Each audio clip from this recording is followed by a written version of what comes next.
digoyang ser aduh enak jos jos jos jos jos jos ya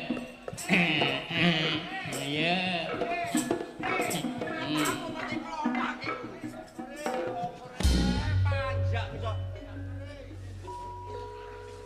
Panjak cetak iki sesuk sampe sore ndwoglok tok. Wadokane rong pikul. Lah panjak kok kon mlayu-mlayu ngono ta? Delok lho panjak rokokane ngono. Ya mulai biara. Biara. Gak apa-apa